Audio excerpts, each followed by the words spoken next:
teman pemilih, apa kabar semuanya? Senang sekali hari ini saya Nur Anissa masih bisa menemani teman pemilih dalam podcast KPU Kabupaten Sambas Bincang bersama teman pemilih. Dan tentunya hari ini saya tidak sendiri nih teman pemilih. Seperti biasa saya ditemani oleh co-host kita yang kece ini yaitu Bang Aditya Suryono. Selamat malam Bang Adit. Ya, selamat malam Kak Ica. Selamat malam teman pemilih. Nah Bang Adit, hari ini kita akan membahas tema apa nih Bang Adit? Ya, baik Kak Ica, podcast KPU Kabupaten Sambas. Episode malam ini kita mengangkat tema KPU Sambas, mandat, tantangan dan komitmen demokrasi. Betul sekali. Silakan disapa narasumber yang istimewa kita pada malam hari ini. Nah, teman pemilih, hari ini kita kedatangan narasumber yang sangat spesial nih teman pemilih. Mungkin bisa dibilang sebagai nahkodanya KPU Sambas ya Bang Adit ya. Iya, benar sekali Dan, Kak Ica. dan mungkin juga ini narasumber yang teman pemilih tunggu-tunggu nih. Langsung saja kita sapa ya Ketua KPU Kabupaten Sambas, Ibu Irawati S. Hud. Selamat malam Bu Ira. Selamat malam Bu. Malam Ca, selamat malam Adit, selamat malam teman pemilih. Gimana kabarnya Bu? Sehat? Alhamdulillah sehat, berkah, bahagia selalu Ca. Jadi harus bahagia Ca. Iya, harus bahagia ya Bu ya. Iya. Nah Bu, sesuai dengan tema kita hari ini ya. Mungkin pertama-tama bisa dijelaskan nih secara umum apa mandat utama KPU Kabupaten dalam penyelenggaraan pemilu dan pilkada, Bu? Mandat yang diterima KPU sesuai dengan kepanjangannya Komisi Pemilihan Umum. Jadi KPU ini melaksanakan pemilihan di kalau kita Kabupaten Sambas di daerah lah tentunya ya. Kalau pemilu mulai dari presiden dan wakil presiden, DPR, untuk legislatifnya DPR, DPRD provinsi, Ya, DPRD kabupaten, Kabupaten. dan DPD. Kalau untuk di daerah kita melaksanakan pilkada, kalau biasanya kita disebut pemilihan ya. Kalau nasional pemilu, tapi kalau daerah disebut pemilihan. Tapi kalau lebih topnya dibilang pilkada, tapi istilah Iya, sekarang pemilihan. pemilihan. Gubernur dan bupati. ya, Bu. Ya. Terus Ibu, bagaimana sih KPU memastikan netralitas dan integritas lembaga di tengah dinamika politik lokal ini? Integritas dan loyalitas ya. Integritas dan netralitas, Bu. Integritas dan netralitas. Iya. Integritas. Dua kata yang sangat penting ya Bang Adit. Iya. Integritas kalau kita istilahkan di KPU ini integritas harga mati. Jadi kalau tidak berintegritas baik penyelenggaranya ini kacau sekali Bang Adit. Iya. Banyak kerusuhan kalau kita tidak berintegritas, mungkin sengketa dan mungkin kita kena kode etik untuk penyelenggaranya. Sedangkan netralitas tidak memihak kan, seperti itu kan. Berarti kalau memihak juga kacau sekali. Karena kita KPU ini di pertandingan seperti panitia. Iya, benar. Panitia atau wasit lah ya. Kalau Bawaslu ini dia pengawasan seperti itu. Nah Bu, kemarin kita kan sudah melaksanakan pemilu dan pilkada juga kan Ya. dari tahun 2022 sampai 2024 itu kan. Bagaimana sih Bu evaluasi Ibu Ketua nih terhadap jalannya pemilu dan pilkada di Kabupaten Sambas kemarin nih? Untuk evaluasi memang partisipasi ya. Ya. Ini kita memang dilema untuk pemilu biasanya tinggi. Iya. Tapi kalau Kemarin pilkada menurun menurun. Biasa terjun payung dia. Aduh, iya. Karena memang di Sambas kita ini kan daerah perbatasan kan Ca. Betul. Jadi banyak yang ke Malaysia, Iya. ke luar negeri kan. Kalau Cina itu ke mana, ke Hong Kong segala macam, ada ke Jakarta, Malaysia gitu. ke Malaysia tuh kan. Atau yang di Pemangkat tuh kan daerah pesisir biasa pas pelaksanaan hari H mereka juga melaut. Karena kan ini berkaitan dengan perut kan, tidak mungkin kita Iya. melarang mereka. Ini menjadi dilema lah untuk di Kabupaten Sambas. Terus Ibu, apa sih tantangan yang paling berat pada pemilu dan pilkada tahun 2024 kemarin dan bagaimana sih cara penanganannya? Untuk tantangan, semua tahapan punya tantangan Iya, Bang Adit benar. ya kan. Iya. Kita sebagai Iya. penyelenggara mulai dari persiapan sampai hari H sampai rekapnya Rekap. semuanya Mm-mm. punya tantangan kan. Kalau orang di luar lembaga kita bekerja sampai jam 3 sore udah selesai jam kerja. Iya. Tapi kalau KPU ini kan hari kalender Iya. kita. Bukan lagi 24 jam, mungkin sudah 48 jam. 48 jam. Ini merupakan tantangan tersendiri lah bagi penyelenggara. Tapi dengan mitra ataupun dengan peserta ini juga menjadi tantangan tersendiri karena banyak dari latar belakang pendidikan, suku, itu juga menjadi tantangan. Jadi bagaimana kita harus seperti yang di awal tadi, netral kita dengan semua pihak, perlakuan adil dengan semua pihak, terutama peserta juga harus kita perlakukan sama. Jadi saya pikir terhadap tantangan yang ditanyakan semuanya memiliki tantangan dan kita harus berpegang dengan integritas tadi lah, saya kira. Oke. Dari pengalaman Ibu sendiri nih Bu, Ibu kan sudah 2 periode ya menjabat Iya. sebagai komisioner KPU Kabupaten Ya, Sambas nih. alhamdulillah ya. Ya. Antara pemilu 2024 dan pemilu 2019 kemarin ya Bu, mana sih yang paling menantang nih dalam mengawal kesuksesan pelaksanaannya nih Bu? Saya kira yang paling menantang memang 2024. 2024 ya. Kenapa tuh Bu? Kenapa sangat menantang? Karena di pemilu 2019 kemarin kan antara pemilu nasional dengan pemilu daerah kan berpisah. Iya. Jadi kita agak bernapas sedikit, agak longgar. Tapi kalau pemilu 2024 ini tantangannya sangat luar biasa. Tahapannya pendek, tapi kita harus bekerja sesuai dengan waktu dan tahapan. Tidak boleh lebih atau tidak boleh dikurangi 1 hari pun tidak boleh. Iya, tahapannya kan beririsan ya Bu Iya. ya, pemilu antara pemilu dan pilkada Ya, apalagi juga. kalau sudah penetapan kepala daerah, daftar calon tetap Iya. jamnya 23:59 kan. Nah, jadi kita memang harus speed ini. Tapi kita heran juga dengan Ica ya, Dit ya. Ya. Tahapan sangat luar biasa staminanya, tapi kalau setelah tahapan harus ini ya. agak Udah mulai drop ya, ya. drop ya. Jadi memang harus kayaknya harus pemilih terus kayak Ica. Pemilu terus. Betul. Lanjut Pak Adit. Lanjut ke stakeholder nih Bu. Bagaimana sih Bu hubungan KPU dengan mitra seperti pemerintah daerah, Bawaslu, TNI atau Polri, media dan masyarakat lainnya Bu? Untuk mensukseskan pemilu dan pilkada kita tidak bisa bekerja sendiri, Bang Adit. Jadi semuanya harus kita libatkan, mulai dari mitra tadi yang disebutkan, stakeholder dari Bawaslu, pemerintah daerah, termasuk masyarakat lah. Harus kita libatkan bagaimana kita bersama-sama mensukseskan pemilu dan pilkada di daerah Kabupaten Sambas, karena ini membawa nama baik kabupaten kita kan. Jangan sampai satu kabupaten bermasalah satu Indonesia gitu, gara-gara Sambas ini kan sangat luar biasa, jadi sejarah lah. Jadi kita harus segera bermitra sebelum tahapan, pada saat tahapan sampai selesai tahapan ini harus kita jaga hubungan silaturahmi dan bermitra selalu dengan instansi terkait yang disebutkan tadi. Ada nggak Bu bentuk sinergi lokal yang patut dicontoh gitu?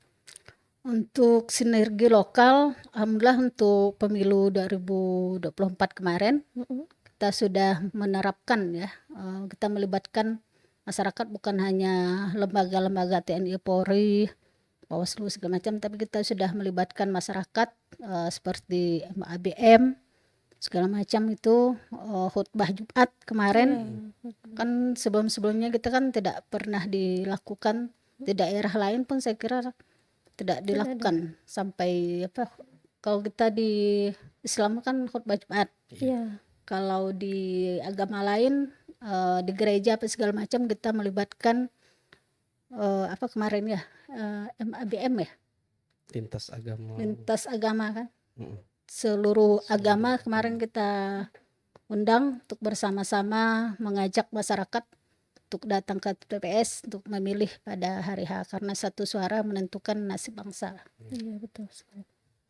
Terkait keterbukaan informasi nih Bu, apakah KPU Kabupaten Sambas menerapkan inovasi tertentu dalam pelaksanaan tahapan pemilu dan Pilkada 2024 kemarin Bu?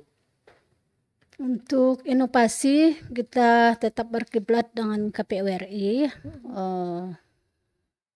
menggunakan media sosial segala macam karena cepat kan kalau mau pemilih atau masyarakat ke kantor kita kan mungkin mereka terbatas waktu atau jarak.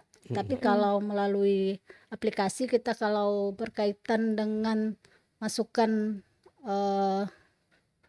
yang namanya silon kemarin waktu pencalonan kalau ada masalah misal calonnya ada yang terpidana atau korupsi segala macam mereka langsung melalui aplikasi seperti itu. Ya. Nah, kalau terkait keterbukaan informasi tadi itu bagaimana sih Bu keterbukaan informasi dan pelayanan publik di KPU Kabupaten Sambas ini? Seperti yang saya sampaikan tadi, teman pemilih kita sudah melaksanakan ya mungkin teman pemilih juga telah merasakan terutama kalau yang mantan-mantan PPK lah ya PPK PPS segala macam kemarin juga kita libatkan terkait dengan masyarakat yang belum terdaftar segala macam boleh datang langsung ke KPU atau ke kecamatan atau ke desa itu kita sangat terbuka ataupun melalui media sosial yang punya KPU lah. Jadi saya kira terkait keterbukaan publik kita sangat terbuka sekali sampai hari libur pun kita menerima kalau masyarakat mau ke kantor kita kan ya seperti itu Cak. Jadi untuk keterbukaan mungkin KPU sangat terbuka sekali dan 24 jam mungkin kemarin. Iya, Ya. Bisa juga lewat media sosial kali ya Bu ya. Iya, media sosial. Lanjut, masuk ke sub harapan dan rencana ke depan nih Bu. Setelah pemilu dan pilkada selesai, selanjutnya apa sih agenda dan fokus KPU Kabupaten Sambas Bu? Nah kan ini banyak masyarakat yang bertanya nih Bu. Betul Cak. Apa sih kerja KPU nih Ya, setelah apa kerjaan KPU setelah pilkada pemilu? dan Pemilu sudah selesai, pilkada sudah selesai, iya. seperti itu Bu. Apa kerjaan KPU gitu ya? Apakah hanya makan gaji buta gitu Iya, ya? betul. Betul, Bu. Mungkin inilah penasaran Iya, teman-teman ini pemilih. harus kita Menjawab luruskan. pertanyaan nih dari teman pemilih. Ya, silakan Bu. Silakan Bu. Ya, Cak, betul sekali, Bang Adit. Seperti kita dengar di masyarakat, apa kerjaan KPU setelah pemilu, setelah pilkada? Apakah hanya makan gaji buta seperti Nah, itu kan? itu ya. Oh, ya. Ini yang harus kita luruskan. Memang teman Harus kita pemilih, klarifikasi nih. iya, teman pemilih. gaji diterima terus, kerjaannya Ya, tidak ada kerjaan seperti nggak itu ada kan? gitu. Nah, ini harus kita luruskan teman pemilih. Jadi negara memberikan gaji atau salary kepada penyelenggara pasti ada yang dikerjakan. Seperti ditanyakan setelah pilkada atau pemilu apa yang dikerjakan, ya kita setelah pelaksanaan tahapan kita harus mempertanggungjawabkan laporan pertanggungjawaban atau di masyarakat ini sering dinamakan SPJ. SPJ. Nah, ini kita rapikan karena tetap kita pertanggungjawabkan lembaga-lembaga lain yang ingin masuk segala macam atau menjadi wewenang mereka baik inspektorat, BPK, BPKP kita persilakan untuk memeriksa laporan pertanggungjawaban dari KPU Kabupaten Sambas.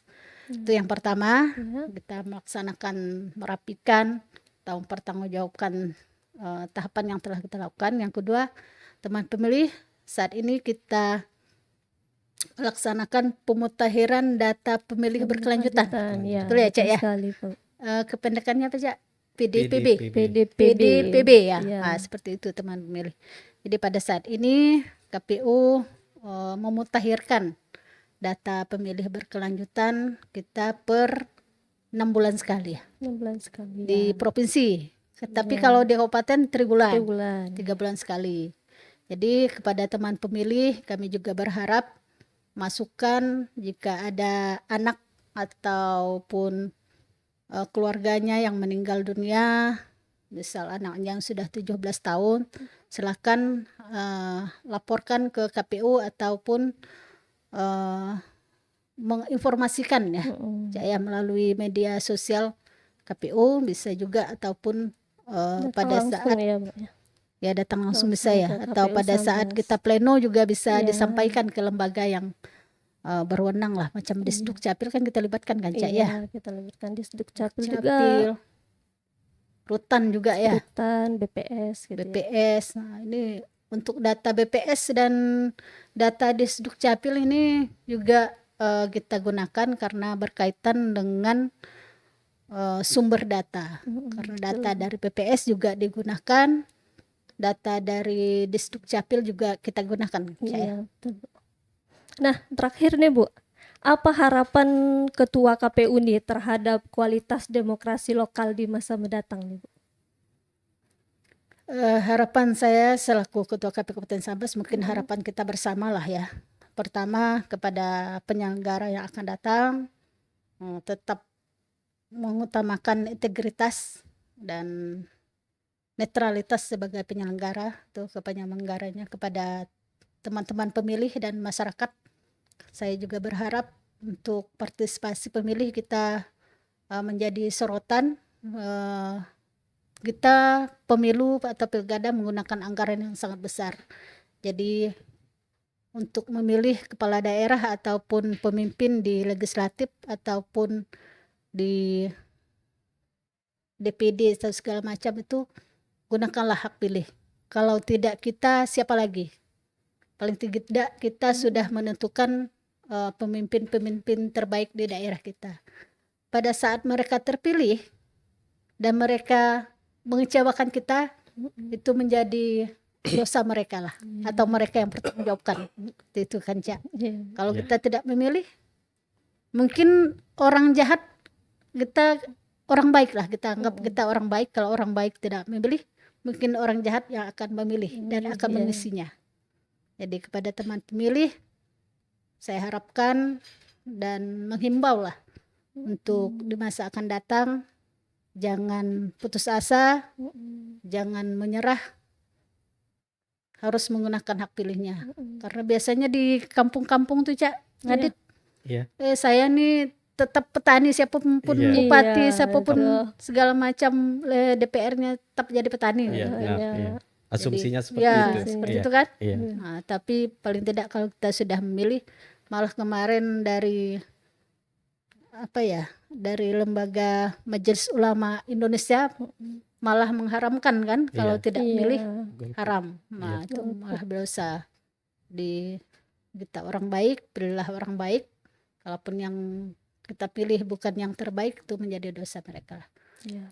Untuk pemimpin-pemimpin juga, untuk harapannya kepada peserta pemilu dan pilkada, mudah-mudahan setelah terpilih kita berharap menjadi yang terbaik lah untuk Iya. Kabupaten Sambas, Amanah juga ya, Bu, Amanah. ya. dan memperhatikan kepentingan rakyat Sambas lah. Iya. Harap seperti itu. Betul sekali. Baik, Mungkin ada luar lagi? biasa sekali narasumber kita hari Iya, ini, Bung Adi. Kak Ica. Ada beberapa pemaparan dari langsung Ketua KPU Kabupaten Sambas ini dari poin-poin diskusi podcast kita pada malam hari ini. Iya, betul sekali, Bang Iya. Adit.